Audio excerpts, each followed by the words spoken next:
1, 2, 3, come on.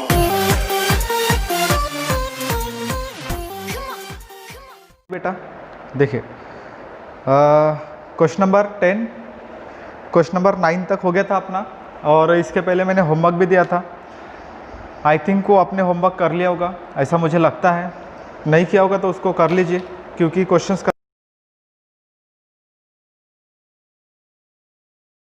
करना जरूरी है, तभी आपको नेक्स्ट वाले क्वेश्चंस आएंगे। क्योंकि देखो अभी तक तो जो 10वां जो क्वेश्चंस है एकदम बेसिक क्वेश्चंस थे, इसमें कुछ ज़्यादा हार्ड एंड फास्ट कुछ भी नहीं था, ठीक है। इसके बाद जब अपन 11 या 12 नंबर का जब क्वेश्चंस करेंगे, या इसके बाद के जो क्वेश्चंस करेंगे वो थोड़े डिफिकल्ट रहेंगे, मतलब उसमें थोड़ी एडजस्टमेंट्स आएगी। तो वो एडजस्टमेंट्स करने के लिए पहले सबसे पहले जो मैंने बेसिक क्वेश्चंस कराए थे फ्रॉम 1 to 10, जितने भी मैंने क्वेश्चंस कराए एक बार उसको रिपीट देख लीजिए, तभी आपको समझ में आएगा एंट्री कैसे होती है। सीक्वेंस याद कर लीजिए, उसके बाद उसके लेसेस कैसे पास किए जाते हैं ये एक बार अच्छे से पढ़ लीजिए। उसके बाद उसका टोटल कैसे किया जाता है मैंने ऑलरेडी बता दिया था। अगर से आपको नहीं समझ में आता है, कुछ भी नहीं समझ में आता, तो आप क्लास में आके अपना रजिस्टर और कॉपी लेके आप लोग आ सकते हो क्लास में, तो मैं आपको पर्सनली समझा सकता हूँ। 1, 2, 3 लोगों का ग्रुप जो भी रहेगा वो क्लास में आके मैं आपको समझा सकता हूँ। तो आप जो भी मेरे स्टूडेंट्स हैं वो आप डायरेक्टली क्लास में भी आके मुझसे पढ़ सकते हो, लेकिन कॉल करके आना, ठीक है। अभी देखो सबसे पहले जो क्वेश्चन नंबर 10 है ये थोड़ा सा इजी है, बस मैं लास्ट क्वेश्चन करके दे रहा हूँ। इसके बाद अपन थोड़े क्वेश्चंस का लेवल बढ़ाएंगे। क्लियर इतना? ये बेसिक क्वेश्चंस है, तो बेसिक क्वेश्चंस मैंने फ्रॉम 1 to 10 करके दिया था, और ये बेसिक क्वेश्चंस आप अच्छे से कर लीजिए। उसके बाद अपन जो कल से अपना जो मंडे से या जो भी रहेगा वो अपन थोड़ा उसमें एडजस्टमेंट बढ़ाएंगे। क्लियर इतना? तो देखिए क्वेश्चन नंबर 10 बहुत ईजी है, उसमें कुछ ज़्यादा है नहीं, बट स्टिल एक बार ध्यान दीजिए। तो देखिए, the following was the balance sheet of Mrs Santosh and Rajesh brothers as on 31 March 2008। Santosh और राजेश ब्रदर आपको ऐसे दिए दो, संतोष और राजेश ऐसे दो पार्टनर हैं, उनका बिजनेस है। तो देखिए सबसे पहले लाइबिलिटी साइड में है उनका कैपिटल, संतोष का है, राजेश का है। Reserve fund, Santosh loan, bills payable, creditors. Asset side में cash at bank, furniture, investment, machinery, debtors है वहाँ पे ऐसा। नेक्स्ट स्लाइड में, the firm was dissolve on 31 March 2008 and the assets realise under, वो देखेंगे अपन बाद में, लेकिन ये देख लीजिए पहले। सबसे पहले आप बैलेंस शीट में पहली एंट्री क्या की करते बेटा, तो बैलेंस शीट में सबसे पहली एंट्री होती है असेट्स ट्रांसफर करने की। तो असेट्स ट्रांसफर करने की एंट्री होती है all real assets transfer to realisation. पहली एंट्री होगी आपके realisation account debit to furniture account credit 30,000, उसके बाद investment account credit 10,000, machinery account credit 70,000 और डेटर्स अकाउंट क्रेडिट 7,000, जो आपके पास लिखी है। क्लियर इतना? तो पहली एंट्री का नरेशन आएगा being all real assets transfer to realisation. उसके बाद सेकंड एंट्री में देखिए लाइबिलिटी में दो लाइबिलिटीज आएंगे, एक आएगा क्रेडिटर्स और दूसरा आएगा आपका बिल्स पेबल। ऐसी दो एक्सटर्नल लाइबिलिटी है। तो external liability transfer to realisation वापस से सेम एंट्री होगी। क्या एंट्री होगी बेटा? External liability account debit, it means bills payable account debit, creditors account debit to realisation account credit. Narration लिखेंगे आप लोग being external liability transfer to realisation, ये होगी आपकी सेकंड एंट्री।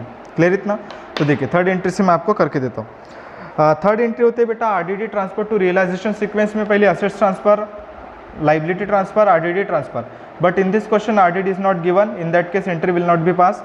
अगर से आपको आरडीडी नहीं दिया है तो एंट्री भी नहीं होगी। क्लियर इतना?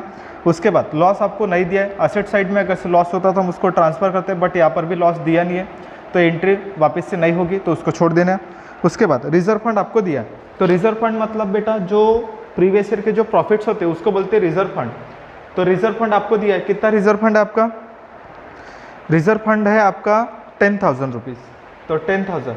अभी इनका रेशो देखिए, रेशो कुछ दिया है क्या वहाँ पे? तो रेशो सबसे लास्ट में चेक करना, आपको एडजस्टमेंट में मिल जाएगा। तो रेशो दिया संतोष एंड राजेश शेयर, पहले पूरा प्रॉब्लम पढ़ लेना, उसके बाद चेक करना रेशो दिया ही नहीं तो लोग स्टार्टिंग में प्रॉब्लम पढ़ते और पहली लाइन पढ़ते और डिसाइड कर लेते रेशो दिया ही नहीं, और उसको हम इक्वल इक्वल बांट के खत्म कर देते हैं। क्लियर इतना बेटा? ऐसा मत करना।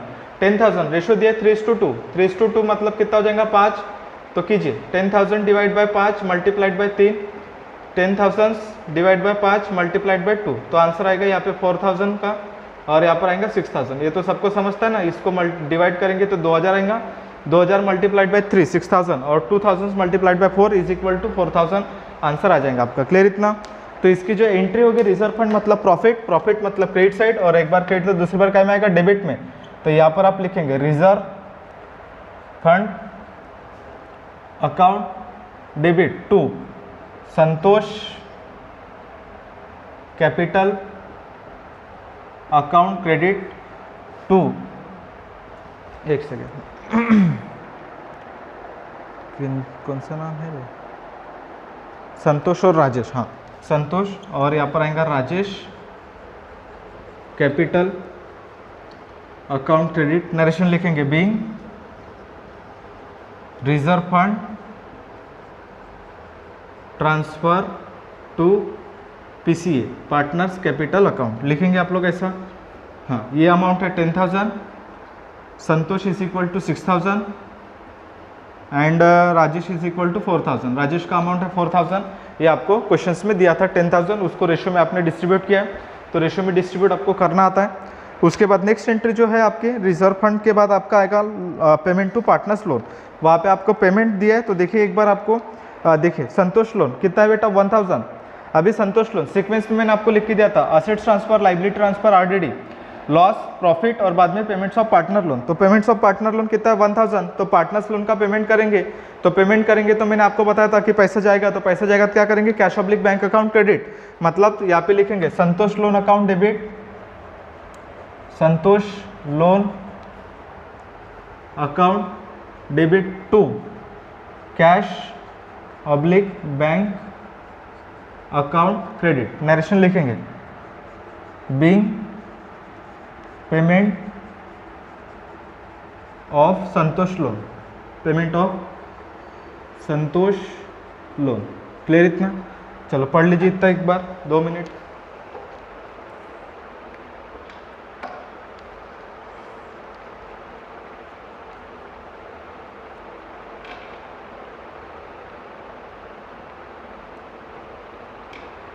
चलो आते, उसके बाद देखो नेक्स्ट पेमेंट हो चुका है। उसके बाद देखो नेक्स्ट है आपका the firm was dissolve on 31 March 2008, assets realise as under. तो आपने फर्म को क्या क्या रियलाइज किया है, सॉरी फर्म को डिजोल्व किया है, तो आपने असेट्स बेचा है। तो देखिए सबसे पहले संतोष took over the investment rupees 9,200। तो संतोष क्या लेके जा रहा है बेटा, 9,200 में असेट्स लेके जा रहा है। तो 9,200 की कौन लेके जा रहा है, संतोष। संतोष टेकन और असेट्स लेके जा रहा है, तो असेट लेके जाने की एंट्री होती है partners capital account debit to realisation account credit. होती कैसे, क्योंकि रिसीवर है, संतोष एक पर्सन है, असेट लेके जा रहा है तो पर्सन का रूल लगेगा। पर्सन का रूल क्या बोलता है, debit the receiver credit the giver. तो ये डेबिट द रिसीवर है, इसलिए क्या करेंगे डेबिट। तो यहाँ पर आप लिखेंगे संतोष कैपिटल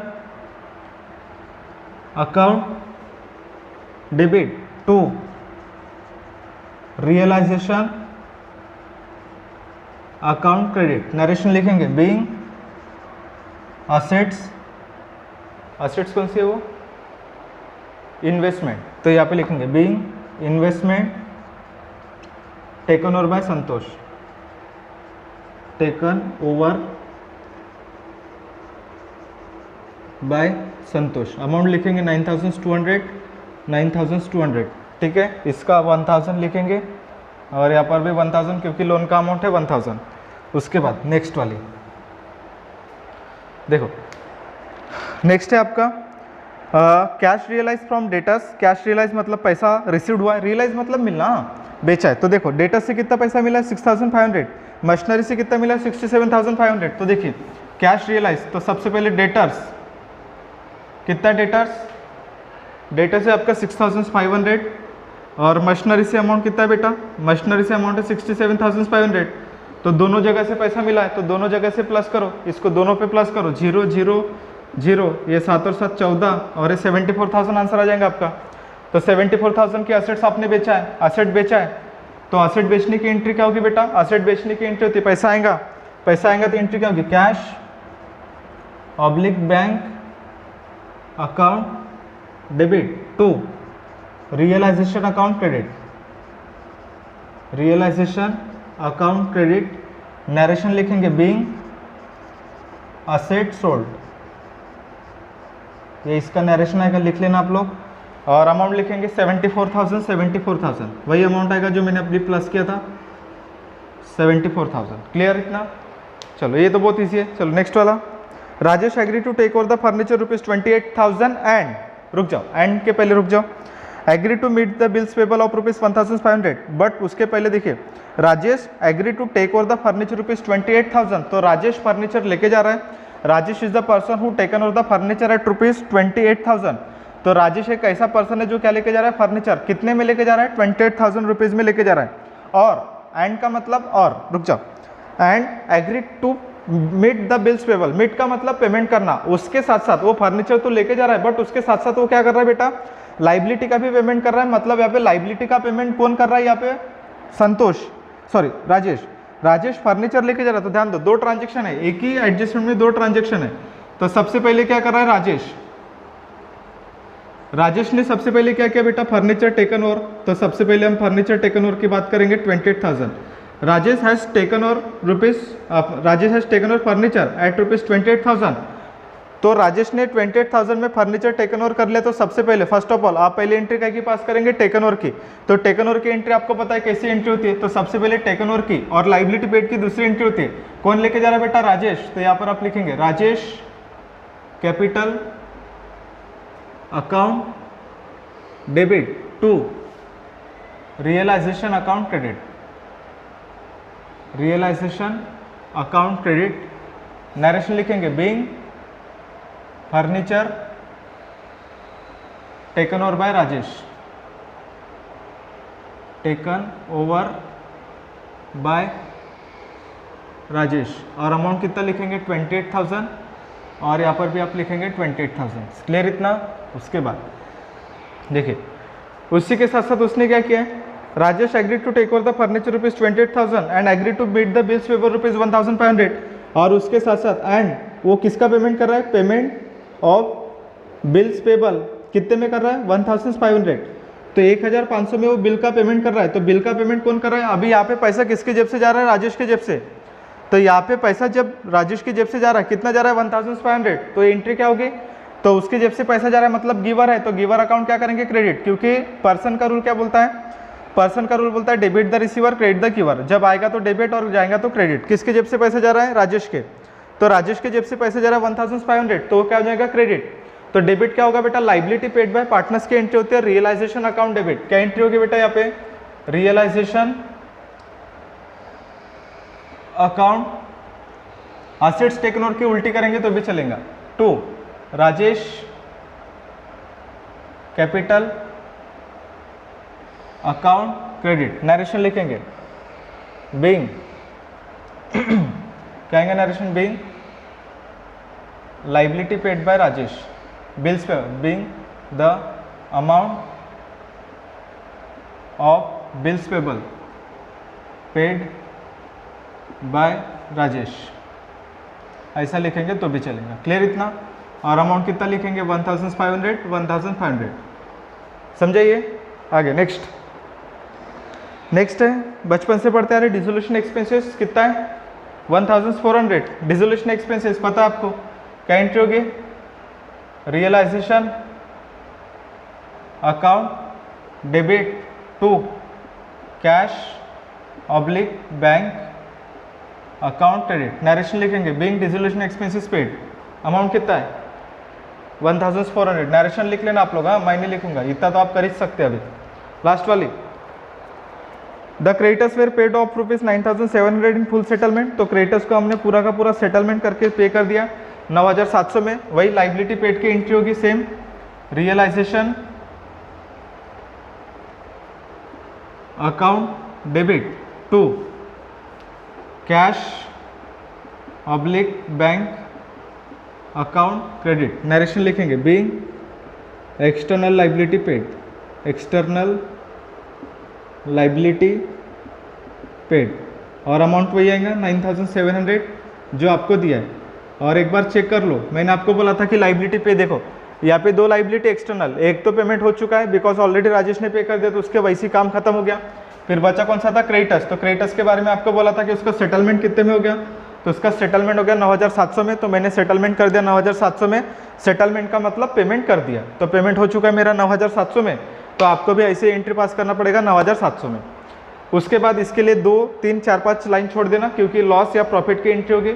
लॉस और प्रॉफिट की एंट्री तभी छुपाएगी जब आप बनाएंगे लेज़र। तो जैसे आपने क्वेश्चंस पढ़ा तो इसके साथ बाद में आप लेज़र बनाइए। तो लेज़र बनाने के बाद आपको प्रॉफिट पता चलेगा कि इसका लॉस आएगा कि प्रॉफिट आएगा। मैं इस क्वेश्चन में बता देता हूँ कि इस क्वेश्चन में लॉस आएगा, ठीक है। मुझे पता है कि इसका आंसर कितना है करके, तो मैं आपको बताता हूँ, जब आप लेज़र बनाएंगे तो आप ये मेरा पूरा सुन लीजिए। तो इस क्वेश्चन में लॉस निकलेगा और लॉस आएगा 6400, समझ में आ गया। और इसका जो बैलेंस शीट का जो टोटल आएगा वो आएगा बेटा 80,000 रुपये। लिख लीजिए। रियलाइजेशन का जो लॉस निकलेगा, रियलाइजेशन अकाउंट जब आप बनाएंगे तो रियलाइजेशन अकाउंट, क्योंकि लेज़र आप ही को ही बनाना है, हाँ आप भी आप पूरा ट्राई कीजिए। रियलाइजेशन अकाउंट का जो लॉस निकलेगा वो निकलेगा 6400। लॉस नहीं आ रहा तो फिर समझ लेना कहीं ना कहीं गलती है। क्लियर इतना? तो आंसर आना चाहिए 6400 लॉस निकलेगा।